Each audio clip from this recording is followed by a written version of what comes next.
I'm going to tell you just a little bit about what we've got going on at the hospital. If you haven't been by the big house, as we call it, the main hospital lately, then you have not seen what all we've got. We are doing an addition. We actually started 3 years ago, and we are adding 545,000 square feet to the facility. And so what that means in size is that right now, the main hospital is 1 million square feet. So we're adding another 545,000. And so I like to say, since Lisa Minguez is on your board, that's our employee wellness program. It's just walking from one end of the hospital to the other. But we have some exciting things going on with that new addition. It did take us 3 years to build. It is the largest expansion of a hospital in the history of the state of South Carolina, according to DHEC. And you might wonder what kind of price tag that has. It was $400 million. And I will tell you that $180 million of that project went to local businesses right here in the Midlands. Some of the construction components were so large that a local contractor couldn't take them on. I had one tell me, well, yeah, we could do it, but then we couldn't do anything else for 3 years. So that didn't make good business sense for them. But we did try as much as we could to use local contractors so that we could share that prosperity with our community. And so what we're going to do with that space, excuse me, is we will ultimately, that would add about 150 beds, but we don't have 150 beds to add right now. The state health plan regulates how many beds you have in a county. And so we have applied for as many as we can get, but what we're going to do is take some of our existing floors and move them to the new tower. Because in 1971, when we opened Lexington Medical Center, it was the first hospital in the state to have all private rooms, and that was a big deal. And it still blows my mind that you can go to hospitals now that still have semi-private rooms where people have to share. And you don't want to have to share a room with somebody, especially when you're sick. But that was something impressive, and we had carpet in the hallway, and that was a big deal. And those rooms were palatial to our patients. Well, now, when we built the new addition in 2005, those rooms were much larger. And so then people didn't want to go to the south tower, to the original tower anymore. They wanted the big rooms. Well, with this addition, those rooms are even bigger, so nobody's going to want to go to the south tower when they're sick. And we don't just make the rooms bigger so that it's more impressive. We do it because we use more and more equipment to take care of our patients every day. And so back in the day when we opened, you might have an IV, and that's about it. Now you got tons of equipment in your room to help care for our patients. So we're going to move some of those patient floors from the south tower to the new. And then we'll go back and renovate those old floors and make the rooms larger and spiff them up so that people will want to be there too. Some of the other things that we're doing that I'm very excited about is we're redoing all of women's services. So labor and delivery, postpartum, all the mother-baby, nursery, special care nursery, all of that is completely new. And I'm actually going to be a grandmother in May, and my daughter believes that we built that addition just for her to have the baby in the new spot. So don't tell her. We'll let her think that's true. But one of the components of that is special care nursery. And 24 years ago, I had a baby who went to special care nursery, and I went home before he did. And you would go in, and all the babies were in one big room. And if you go to our special care nursery today, all the babies are in one big room. And you can go in and see them every 3 hours and feed them. But many times the mother goes home before the baby, And so you don't have any place to hang out. And you're just, it is not parent-friendly. Taking excellent care of those babies. But we were looking for something that would make the whole family experience a little better. So we have built 20 special care nursery individual rooms. And so there's a place for the isolette for the baby to be there.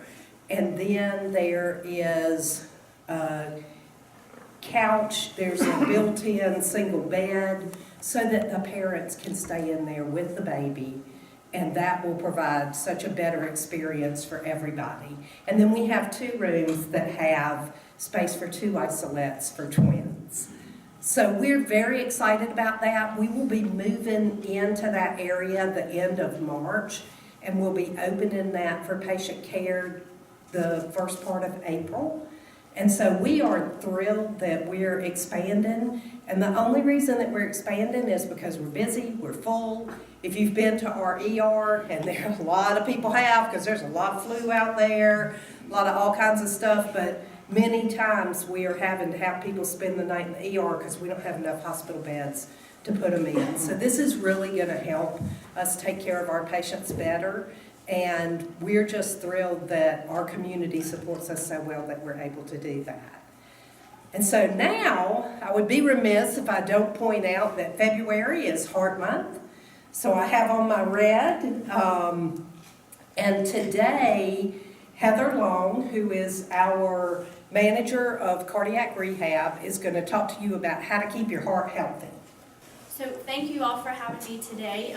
Like Barbara said, I am the manager of cardiac, and we do pulmonary rehab as well at Lexington.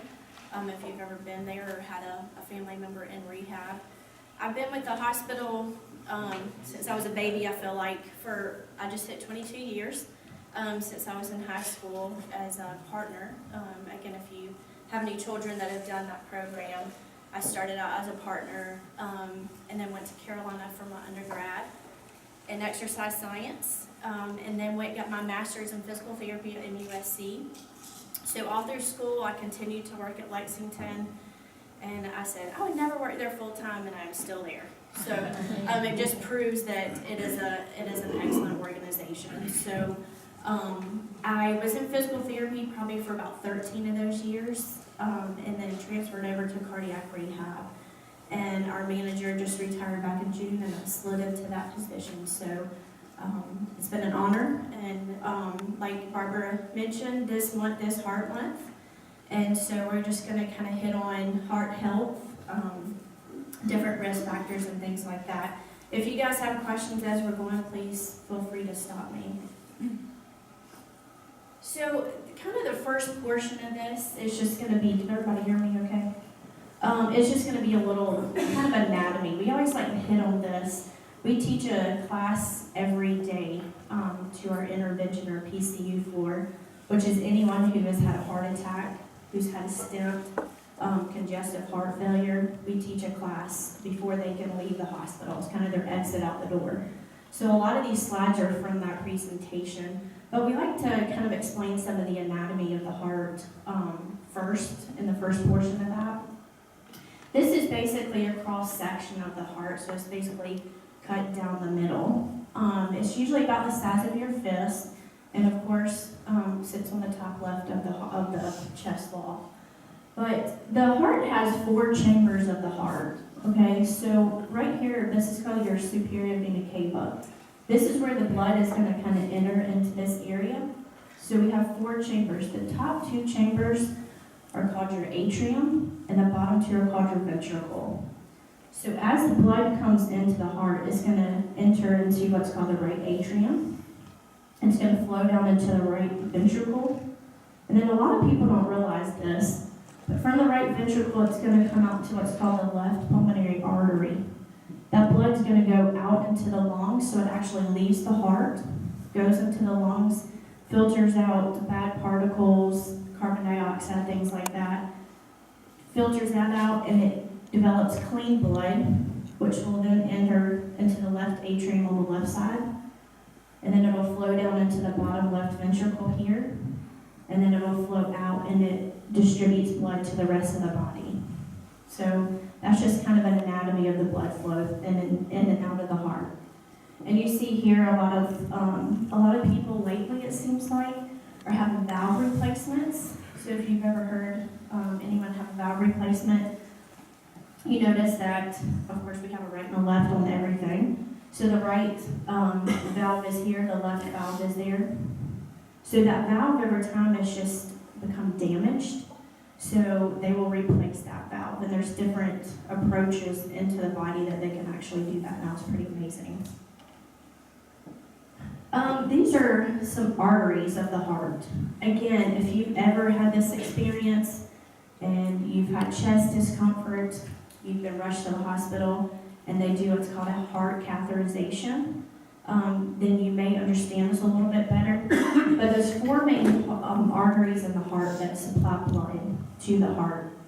So, and sorry, this is kind of small, but right here we have the right coronary artery, so it supplies the top right of the heart. And then we have a left coronary artery, which is the left top of the heart. The circumflex artery here, this actually wraps around the back side of the heart. So it supplies blood to kind of the side area and then the back of the heart as well.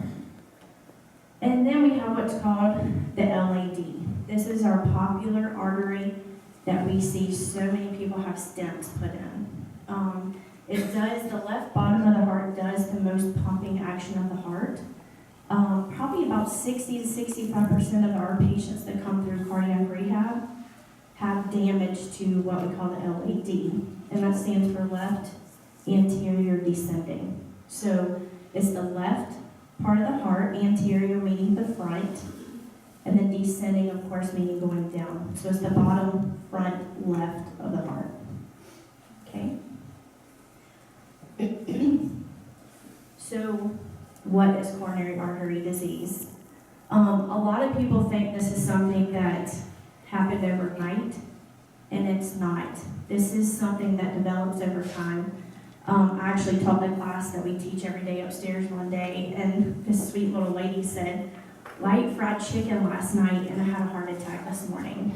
And I said, "Honey, that is not from eating fried chicken that once." So this is definitely something that has developed over the years. We're going to talk about different risk factors. But right here, this is a picture of the heart, and you see basically the definition is plaque buildup in the coronary artery, which is blocking the blood flow and oxygen to the heart. Okay, so this person has a blockage right here in this part of the artery. So this purple area down here is what we call dead tissue. That part of the head of the heart is dead. It is getting no blood at this point. At this point, this person's probably going to have a heart attack. So this right here is just kind of explains the process of heart disease, plaque buildup. So this little section right here is a clean artery. And I always say, I pray this is what I hope my 7 and 3-year-olds looks like. So clean artery, you see the little red cells right here, that's red blood cells. So in a clean artery, those red blood cells are flowing through the artery nice and easy. But over time, you notice these little white spots here, and basically that is plaque or fatty deposit that we say that is starting to kind of collect onto those red blood cells. So it kind of attacks the red blood cells. Again, this is not something that happens overnight. So over time, you notice that that yellow area, again, is that plaque fatty buildup. And this is inside. So this is a cross section of an artery. So again, an artery basically cut in half. So over time, this artery gets smaller and smaller because that plaque buildup is taken over. So that blood's still able to flow through, but it's starting to struggle about right here. So right here, this person's at about 75% blockage. So if you ever hear that term, whenever someone has a heart cath, just kind of picture this, 75% blockage. So again, the blood's getting through, but it's struggling. And at this point, this person's probably having some symptoms, whether it be chest discomfort, we're going to go over these as well, pain in the arm, the jaw, So they're probably having symptoms. And then at this point, what's going to happen are those red blood cells are going to stick all together and forms a blood clot. All right, so now that blood's trying to get through that artery and it can't. So it's going to hit that clot and it's going to go back. Okay, hit the clot and go back. So everything from here down is that purple area of the heart that's dead. Okay, so it's not able to get any blood flow this way. Again, across, this is a little bit different picture, but again, a cross section. So again, that fatty material inside the artery. And again, it's going to form that clot, as you can see right here. Does that make sense? So, like I mentioned, at this point, that person that has that full blockage is going to have a heart attack eventually. So, again, that purple area right here, all this yellow in here, it's okay, but it's fat, okay? And this person has a blockage right here, so everything below, again, is that dead tissue or dead muscle. So it's not pumping at all at this point. And it's not getting blood or oxygen. So like I mentioned a second ago, there's so many symptoms of heart disease. And it's really interesting to hear our patients and what their symptoms are. Women have different symptoms than men. A lot of women that come through, they have more pain in their jaw or their mouth area. I've had several women say in their throat, they have a tingling sensation in their mouth. But the biggest symptoms are chest discomfort, pressure. People say it feels like an elephant sitting on your chest. Pain down the arm, the back. Shortness of breath is a really big one. So you're cutting the grass and all of a sudden, we have a lot of men say this, especially in the summer, they're cutting grass and it's hot outside, but all of a sudden they start profusely sweating and they get very short of breath. So they're gasping for breath. Nausea. We have a lot of people that become nauseous. Vomiting is another sign. Feeling of impending doom. We just say that this is the feeling that you know something is not right. Okay? And a lot of people, especially our males, like to deny this feeling. And they'll go on and they'll let it occur for 2-3 weeks until it finally hits them. So what do we do if these symptoms occur? And we've really been stressing this over the last year or two at the hospital, but a lot of people used to just kind of hang out at the house and wait. Some people are prescribed what's called nitroglycerin. I don't know if you've ever heard that medication before, but it's basically a dilator. So some people that have stable angina, which is kind of constant chest pain, sometimes they'll take nitro, and you can put it under your tongue. They have a spray form, or of course when you get to the hospital they have IV form. But basically what this does is it dilates that artery because that plaque is formed inside the artery. So it's going to expand that artery so that blood can get through. Okay, so that kind of relieves your symptoms until you can get to the hospital. I've heard that it causes a really bad headache because your arteries go from very small to really big real fast. So that's a big symptom that a lot of our patients state that they have. But if you have that, you take that at home, wait 5 minutes. If you're still having those symptoms, our new rule is go ahead and call 911.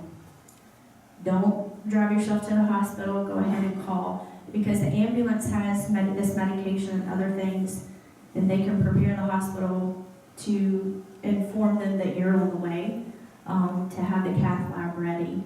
So that's kind of our new rule, is just go ahead and call 911. Like I tell all of our patients, we would rather you come in and it be simply indigestion than you sit at home and have a massive heart attack. Different treatments, they're coming out with new things all the time, it seems like. But one of the biggest things that we see, like I mentioned earlier, are stents, which I'm going to kind of go through that process with you. And then what we call angioplasty. Again, I'll explain that to you. And then open heart surgery.